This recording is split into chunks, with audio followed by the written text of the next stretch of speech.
Hi guys, I am Moid and आज हम basically बात करने जा रहे हैं कि हमारे पास minimum standard heights of the rooms क्या होती है। आपके पास बाथरूम की क्या होती है, आपके पास जो वाटर क्लोजेट्स जो बाथरूम्स होते हैं उनकी क्या होती है, बेडरूम्स की क्या होती है, फिर आपके पास जो किचन्स हैं उनकी क्या होती है, फिर आपके पास हॉलवेज की क्या हाइट होती है। आज बेसिकली उस चीज़ के बारे में बात करेंगे और रूम के साइज़ के बारे में भी बात करेंगे कि कितना एरिया जो है आप मिनिमम रख सकते हो और मैक्सिमम रख सकते हो। जो आपके पास डाइनिंग रूम है, आपके पास जो फिर आ जाता है बेडरूम्स आ जाता है, सेकेंडरी बेडरूम्स आ जाते हैं, फिर किचन्स आ जाते हैं और बाथ्स आ जाते हैं। सो आप उसका कितना मिनिमम एरिया जो है वो रख सकते हो और उससे ज़्यादा आपने नहीं रखना, और जितना आपके मिनिमम है उतना आपने कम से कम रखना ही रखना है। आज बेसिकली इस चीज़ के बारे में बात करेंगे। सबसे पहले बात करते हैं बेडरूम्स की। बेड रूम, अच्छा पहले कर लेते हैं हम हाइट्स की, फिर हम कर लेंगे एरिया की।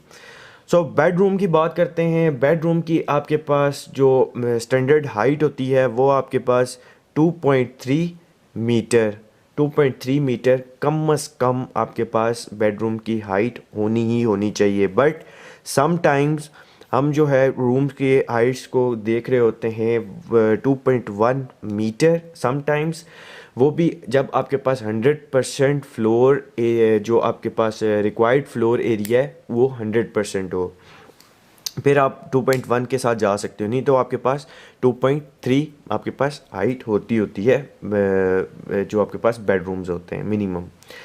फिर उसके बाद आपके पास आ जाती है बाथरूम्स। बाथरूम्स, अब बाथरूम्स में जो आपके पास जिसमें स्टोर्स भी हो जाता है, बाथरूम में वाटर क्लोजेट आपने की, वहाँ पे आपके पास हाइट जो है 2.4 मीटर से कम नहीं होनी चाहिए। जो 2.4 मीटर से आपके पास अगर कम होगी तो फिर आपके पास वो बाथरूम जो है वो आपके पास अच्छे नहीं आएंगे। लेकिन आमतौर पे क्या होता है, बाथरूम के ऊपर आप स्टोर दे देते होते हैं जिसको हम नीम छत्ता भी कहते हैं। ज़्यादातर बाथरूम्स के ऊपर वो कर दे, उसकी हाइट कम कर दी जाती है। लेकिन एज अ स्टैंडर्ड बाथरूम्स जो हैं आपने 2.4 मीटर उसकी हाइट रखनी है, तब जाके आपके पास वो फॉल गैसेस जो हैं आराम से बाहर जा सकती हैं और आपके पास बदबू जो है वो कम पैदा होती है। फिर उसके बाद अकॉर्डिंग टू आपके पास ओबीसी, आपके पास मिनिमम हाइट जो है बाथरूम्स की, अगर आपके पास कोई स्टैंडर्ड की अगर बात करो तो आप जो हो 2.1 मीटर के साथ जा सकते हो, लेकिन ज़्यादातर जो है 2.4 मीटर के साथ जाया जाता है। उसके बाद बात करते हैं किचन की। किचन जहाँ पे खाना पकाया शकाया जाता है, वहाँ पे आपके पास जो अगर आपने ऊपर सीलिंग शीलिंग की है तो फिर आपके पास हाइट जो है ना वो कम हो जाती है। लेकिन अगर आपने सीलिंग नहीं की, आपके पास ऊपर से ओपन है, फिर आपके पास जो हाइट है वो आपके पास एज अ स्टैंडर्ड 2.75 मीटर होगी।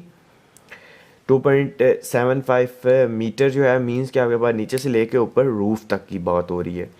फिर अगर आपके पास बीच में आपके पास सीलिंग आ जाती है, कुछ भी हो जाता है, तो फिर भी आपने उसकी जो हाइट है वो कितनी रखनी है, 2.3 मीटर। 2.3 मीटर अगर आपके पास जो नीचे 75% जो रिक्वायर्ड फ्लोर एरिया है वो अगर 75% हो, रिक्वायर्ड फ्लोर एरिया 75% हो।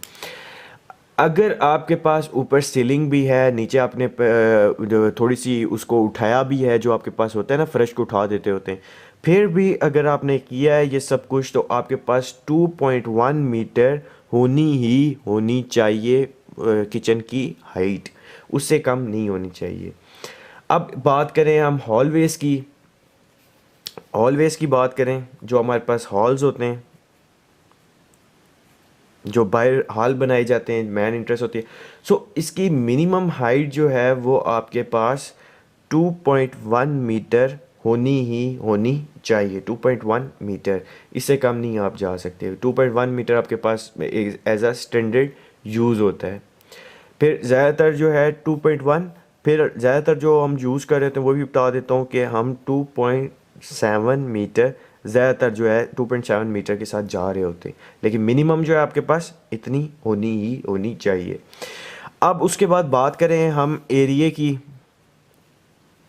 एरिया की बात करें, सबसे पहले अगर बेडरूम्स की बात करें तो बेडरूम्स में हमारे पास जो प्राइमरी बेडरूम्स होते हैं जो आम तौर पे, सो उसमें आपके पास कितने, उसका एरिया जो है वो 9.8 मीटर स्क्वायर, 9.8 मीटर स्क्वायर आपके पास एटलीस्ट एरिया होना चाहिए जो आपके पास प्राइमरी बेडरूम्स होते हैं।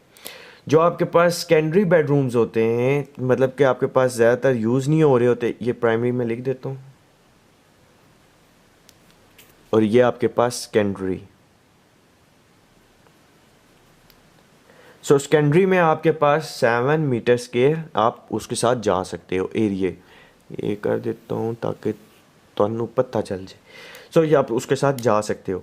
फिर उसके बाद अगर बात करें कि हमारे पास बाथरूम्स का कितना होता है, सो बाथरूम्स का आपके पास जितना मर्ज़ी है आप लोग रख लो, आपकी अपनी मर्ज़ी है, लेकिन आप जो है 1.8 मीटर स्क्वायर कम से कम आपने रखना है, इससे ज़्यादा कम नहीं होना चाहिए।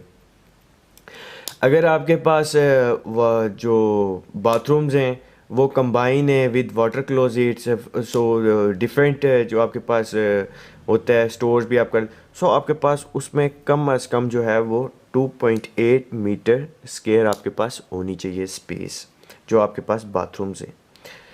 उसके बाद अगर बात करें किचन्स की, जो आपके पास जो किचन बनाए जाते हैं जो खाना शाना पकाने के लिए, सो वो आपके पास उसमें स्टैंडर्ड जो साइज़ आता है वो आपके पास है 5.5 मीटर स्क्वायर, लेकिन ज़्यादातर जो है मिनिमम आपने कितना रखना है, मिनिमम जो है आपके पास 4.2 मीटर स्क्वायर होना ही होना चाहिए, लेकिन ज़्यादातर हम जो है 5.5 मीटर स्क्वायर के साथ जा रहे होते हैं। अब अगर बात करें हमारे पास हॉलवेज़ की, जो आपके पास हॉल्स होते हैं बाहर, अब हॉल जो है ये डिपेंड करता है कि आपकी नीड कितनी है, आप कितना कर सकते हो, कितनी आप उसकी विड्थ होनी चाहिए। सो एटलीस्ट मैं इसमें आपको बता देता हूँ, एटलीस्ट उसकी विड्थ जो है हॉलवेज़ की वो आपके पास 4.3 मीटर होनी ही होनी चाहिए, तब वो आपके पास हॉल कहलाएगा। फिर उससे कम आप जो है नहीं कर सकते, नहीं तो आपके पास वो हॉल नहीं कहलाएगा, वो कुछ और कहलाएगा, फिर लॉबी कहलाएगी। सो ये आपके पास मिनिमम हाइट स्टैंडर्ड्स रूम्स के, और ये आपके पास उसकी हाइट होगी और ये आपके पास एरिया होगी, इतने मिनिमम हम रखते होते हैं। सो बिल्डिंग मटेरियल ऐप को डाउनलोड कर सकते हो, लिंक डिस्क्रिप्शन में है, वेरी इंफॉर्मेटिव ऐप है। बिल्डिंग मटेरियल्स जो भी यूज़ होते हैं सारे इसमें बताए गए हैं, एक बार लाजमी जाके चेक करो, लिंक डिस्क्रिप्शन में है। सो कोई भी मसला इस वीडियो से रिलेटेड कुछ समझ ना आ रही हो नीचे कमेंट करो, मैं सॉल्व करने की कोशिश करूँगा। So stay tuned, bye bye, next video में मिलते हैं।